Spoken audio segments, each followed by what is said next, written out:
लोकशाही वाचवण्यासाठी शशिकला चिवडशेट्टी यांना प्रचंड मतांनी निवडून द्या. शिवसेना उद्धव बाळासाहेब ठाकरे पक्षाच्या उपनेत्या सौ अस्मिताताई गायकवाड यांनी केले जनतेला आवाहन. गावात आणि या गटात दिसायचे असेल तर शशिकला चिवडशेट्टींसारखे उमेदवार निवडून येणं गरजेचं आहे की जे गरीब आहेत परंतु लोकांच्या प्रश्नाची जाण आहे, जे तुमच्या बरोबर रात्र दिवस तुमची सेवा करायला तयार आहेत. आज आमची सत्ता नसताना पण माझ्या मागं लागून त्यांनी इथं रस्ता करून घेतला, इथे समाजसेवेचं इथे एक मंडळ होतं त्यांच्या माध्यमातून पण त्यांना बरेच कामं मी करून दिलेले आहेत. आणि या सगळ्यामुळं त्यांची एकच तळमळ आमच्या गावाचा विकास व्हायला पाहिजे. आज आपण बघतोय की लोकांना स्वतःचा विकास पाहिजे, गावाचा विकासाची देणं घेणं नाहीये. आज तुम्ही द्याल धनाढ्य उमेदवार निवडून द्याल, ते आले तर दुसऱ्या दिवशी तुमच्या गावाला 5 वर्ष फिरवणार पण नाही. पण हे लोक इथे गावात राहून तुमची सेवा करतील. दरवेळेस तुम्ही हक्काने त्यांना बोलू शकाल, तुमच्या हाकेला ओढ देऊन धावून येतील. आज बघा आतापर्यंत अनेक वर्ष अनेक नेते आले, पण हे ओळखी गाव मी आले तसंच राहिलं. आता तर मला यायला 1 तास लागला, 8 किलोमीटर यायला. बालाजी सरोवरच्या वर 8 पण किलोमीटर नव्हतं, पण 1 तास लागला. हे काय ही अवस्था आहे? ही अवस्था कोणी केली? आज आपण बघताय की उद्धव साहेब जेव्हा मुख्यमंत्री होते, उद्धव साहेबांनी अनेक कामं गरीब जनतेची केलेली आहेत. आज 2 लाख सरसकट कर्जमाफी शेतकऱ्यांची केली आणि या लोकांनी काय केलं? तुम्हाला पटवलं, कर्जमाफी करतो म्हटले. प्रत्येक वेळेस तुम्हाला भूलथाप्या दिल्या. झाली का कर्जमाफी? उद्धव साहेब म्हटले कर्जमाफी नाही, माझ्या शेतकरीला माफी नाही, मुक्ती देणार मी. आणि 2 लाख रुपये सरसकट तुमच्या सगळ्यांच्या खात्यावर टाकले. पण या लोकांनी तुम्हाला 2 रुपये सुद्धा अजून दिलेले नाही. तुम्हाला नुसत्या भूलथापा देऊन निवडून आले आणि सांगितलं की आम्ही निवडून आल्या लगेच तुमची कर्जमाफी करतो. शेतकऱ्यांची केली नाही. पंचायत समितीला कितीतरी अशा वस्तू येतात. आज ट्रॅक्टर असू दे, शेतकऱ्यांची अवजार असू दे, बी बियाणं असू दे, खतं असू दे, किती पोहोचली तुमच्यापर्यंत? सांगा मला, पोहोचली का? एका तरी गोरगरीब महिलेला आज बचत गटाला एवढं मोठं सरकार अनुदान देत आहे. नाही मिळाले. कोणाला 1 रुपया जरी मिळाला असेल तर हात वर करा. थोडा देते, थोडा नाही देते. देत नाही, कारण यांचं हेच पद्धत आहे. 15,000 दिला, आता 1,70,000 येते म्हणते. कोण देत नाही. घर बांधून तेच सांगायला लागले. आज लाडकी बहीण योजना काढली. इलेक्शन पुरती लाडकी बहीण योजना, इलेक्शन संपलं योजना संपली.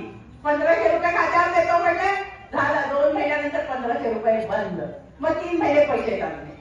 हे अशी लाडकी बहीण असती का? लाडकी बहीण ही लोकांना अशी भूलथाप दिलेली आहे. इलेक्शनसाठी तुम्हाला दिलेलं एक आमिष आहे. आज प्रत्येक गोष्टीला, आज शेतकरी असू देत, कामगार असू देत, तिथल्या महिला असू देत, माझ्या महिला भगिनी आहेत, त्यांच्या हाताला काम नाहीये. आज शेतकऱ्यांचा आज अक्षरशः म्हणजे शेतामध्ये त्यांचं गुजराण होत नाही. शेतकऱ्यांनी जगायचं कसं हा प्रश्न आहे. पण या लोकांना त्याच्याशी काही देणं घेणं नाहीये. या लोकांना फक्त देणं घेणं आहे त्यांचे. प्रत्येक म्हणजे ईव्हीएमचा घोटाळा करायचा, लोकांना दहशत करायची, लोकांना पैशाचा आमिष द्यायचा आणि नंतर सत्ता आली की लोकांकडे ढुंकून सुद्धा बघायचं नाही. तुम्हाला अशी लोक हवेत का? का चिवडशेट्टींसारखे लोक हवेत की जे तुमच्या हाकेला धावून येतील? बंधू भगिनींनो, जर चिवडशेट्टी तरी हरल्या तर लोकशाही हरल. आज लोकशाही जिवंत ठेवायची असेल तर चिवडशेट्टींसारखे उमेदवार निवडून आले पाहिजे. तुम्ही सगळेजण तुमच्या मनाशी विचार करा. आपल्या 1 मताने जर माता भगिनीवाली निवडून आली तर ती आपल्या गावाचा विकास करेल. या उलट ज्या धनदानकेला तुम्ही मत द्याल ते नंतर त्यांच्या बायकाचं चुकून पण येणार नाही आणि ती लोक सुद्धा तुमच्या कुठेही कामाला येणार नाही. आणि मग कुठलाही सर्वसामान्य माणूस, आज बघा तुमच्या आमच्यासारखी सर्वसामान्य माणसं निवडणुकीला उभं राहायचं धारिष्ट करतात का? का करत नाही? त्यांना माहित आहे नुसता पैशाचा खेळ. पण या उलट चिवडशेट्टींनी धाडस केलंय, तुमची सेवा करण्यासाठी हे धाडस केलेलं आहे. तर त्यांना जिंकून दिलं तर यापुढे सर्वसामान्यांचा विजय होईल, शेतकऱ्यांचा विजय होईल. सर्वसामान्य कुटुंबाची महिला आज येऊन समाजाची सेवा करायची तिला इच्छा होईल.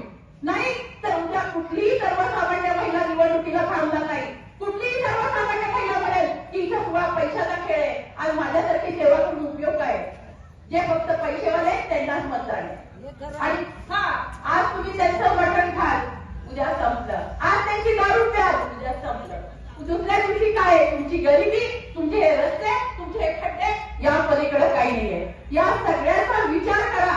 घराघरातनं माझा विचार ऐकणाऱ्या माझ्या सगळ्या की त्यांचे पैसे तुम्हाला 2 दिवस पण पुरणार नाही. त्यांनी आज व्यसनाधीन करून ठेवलंय, तरुण पिढीला व्यसनाधीन केलेलं आहे. त्यांना दारूच्या आहारी यायचं, त्यांना मटणाच्या पाकं द्यायच्या, त्याच्यातनं निवडणूक जिंकायची आणि त्यानंतर 5 वर्ष कुणाचा ठीक करते ही माणसं. तर तुम्हाला अशी माणसं हवी आहे का शिवशक्तींसारखं आज प्रामाणिकपणे तुमचं काम करण्याची तळमळ 30 वर्ष त्यांनी काम केलेलं आहे आणि मग तुमच्या समोर आलेलं आहे. मागं पण त्यांनी थोड्या मतांनी त्यांचा पराभव झालेला आहे. आज तुम्हाला माहित आहे अल्बमराजच्या समोर त्यांचा फार थोड्या मतांनी पराभव झालेला आहे आणि तो पराभव पण पैसे केवळ कमी होते म्हणून झालेला आहे. तर यापुढे पैशाचा विजय होऊ देऊ नका. सत्तेचा वाढ झालेला या लोकांना तो तुमच्यामुळं. तुम्ही सगळेजण जर त्यांच्या अशा गोरगरिबांच्या पाठीशी उभं राहिला, या गोरगरिबांना निवडून दिलं तर या लोकांना सुद्धा यांचे पाय जमिनीवर येतील, आधी आकाशात आहेत. का तर त्यांना माहित आहे कोण निवडून देणार, आम्हीच पैसे वाटणार, घराघरात पैसे वाटणार, झाला संपला विषय संपला, दुसऱ्या दिवशी आम्हीच निवडून येणार. नंतर 5 वर्ष गावाकडे फिरकणार नाही, लोकांच्या देणं घेणं नाही, लोकांच्या प्रश्नाशी देणं घेणं नाही. तर असं करू नका.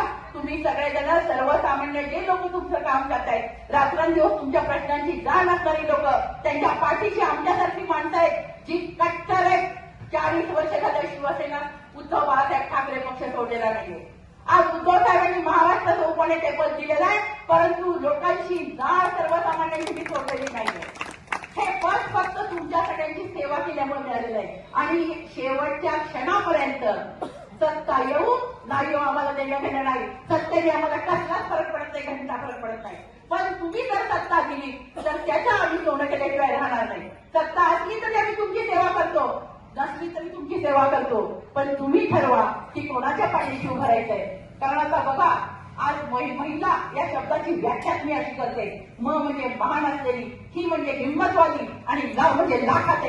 अशी महिला म्हणजे आमच्यासाठी जागाची वाटती आहे आणि त्यांच्या पाठीशी तुम्हाला उभं राहायचंय. कारण ही माता भगिनी प्रत्येक आंदोलनामध्ये माझ्यासोबत सोबत राहिलेली आहे. लोकांच्या प्रत्येक प्रश्न सोडवण्यामध्ये हे आणि यांचे पती योगीराज शिवशक्ती परत या सगळ्या माझ्या माता भगिनी समोर असलेल्या माझ्यासोबत अहोरात्र तुमच्या सेवेत आहे. तुम्हाला माहित पण नसेल पण यांच्यावर अनेक आंदोलनाच्या केसेस आहेत. आमच्या कलालताई, या आमच्या नवटाकेताई, या आतापर्यंत अजून 14 वर्ष झालं लोकांच्या पाण्याच्या प्रश्नासाठी आंदोलन केलं, त्याच्या केसेस त्यांच्यावर आजपर्यंत आहे. अशा पद्धतीने शिवसेना महिला आघाडी काम करते, अशा पद्धतीने हे दोघं नवरा बायको काम करत आहे. तर त्यामुळं गावाने त्यांच्या पाठीशी उभं राहावं आणि त्यांना तुमचे आशीर्वाद द्या. कारण मत हा तुमचा आशीर्वाद आहे आणि सर्वसामान्यांना जर तुम्ही आशीर्वाद दिला तर तुमच्या या प्रत्येक संधीचं त्यांनी तुम्ही दिलेल्या ते सोनं केल्याशिवाय राहणार नाही याची मला खात्री आहे. आणि शिवसेना पक्षप्रमुख सन्माननीय उद्धवजी ठाकरे साहेब यांच्या या रणगाठी आहे. आज उद्धव साहेबांनी सर्वसामान्यांची सेवा केलेली आहे. सर्वसामान्यांच्या मनाचं मुख्यमंत्री म्हणून साहेबांचं नाव आहे. आज रश्मी वहिनी आज पूर्ण महिलांच्या पाठीशी सतत उभे राहिलेले आहेत. आदित्य साहेब तरुणांच्यासाठी सतत विजनची काम करतायत.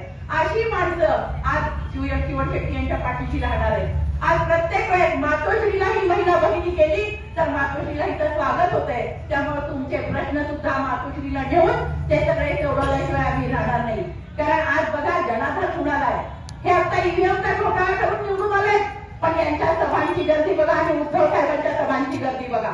आज उद्धव साहेबांच्या पाठीशी सर्वसामान्य जनता आहे. सर्वसामान्य शेतकऱ्याला असं वाटतंय की उद्धव साहेबच यापुढे महाराष्ट्राचे मुख्यमंत्री झाले पाहिजे, उद्धव साहेबांनीच आपली सेवा केली पाहिजे जनतेची. पण त्यासाठी या पंचायत समितीमधलं आमच्या शशिकलाताई शिवशक्तींसारखे आमचे उमेदवार तिथं निवडून येणं गरजेचं आहे. त्यासाठी तुमच्या अहोरात्र ज्यांनी सेवा केली आहे त्यांना मतदान करा, निवडून आणा.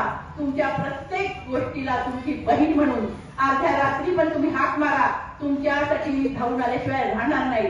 त्यामुळे तुम्हाला आवर्जून सांगते, येथील त्यांना घेऊन, नाही येथील त्यांना सोडून, आडवं येथील त्यांना तुडवून मशाल चिन्हावर मतदान करा. आणि मशाल चिन्ह हे आपल्या आई तुळजाभवानीचं चिन्ह आहे. ही आई तुळजाभवानीची मशाल आहे.